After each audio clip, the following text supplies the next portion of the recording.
এবার আওয়ামী লীগের নেতৃত্ব নিতে অনীহা প্রকাশ করলেন নারায়ণগঞ্জ সিটির সাবেক মেয়র সেলিনা হায়াৎ আইভী। তিনি নিজেই জানান আওয়ামী লীগের নেতৃত্ব নেওয়ার কোনো ইচ্ছেই তার নেই। কিন্তু কেন এমন কথা বললেন আইভী?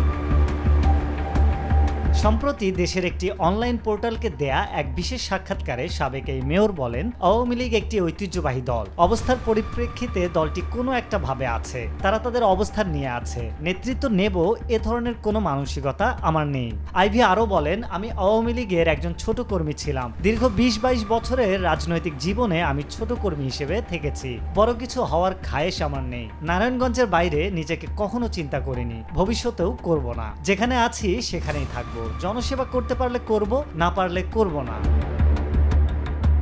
টানা 15.5 বছর শেখ হাসিনা ক্ষমতায় থাকার পরও স্বাচ্ছন্দ্যে কাজ করতে পারেননি আওয়ামী লীগের এই নেত্রী। গত 5ই আগস্ট আওয়ামী লীগ সরকারের পতনের পর সারা দেশে দলটির সংসদ সদস্য ও স্থানীয় সরকার বিভাগের জনপ্রতিনিধিরা পালিয়ে গেলেও আইভী কোথাও যাননি।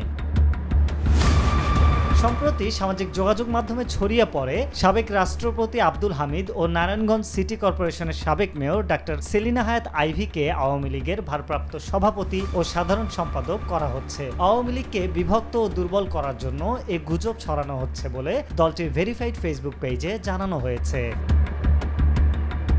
আরিফ হক, মাই টিভি।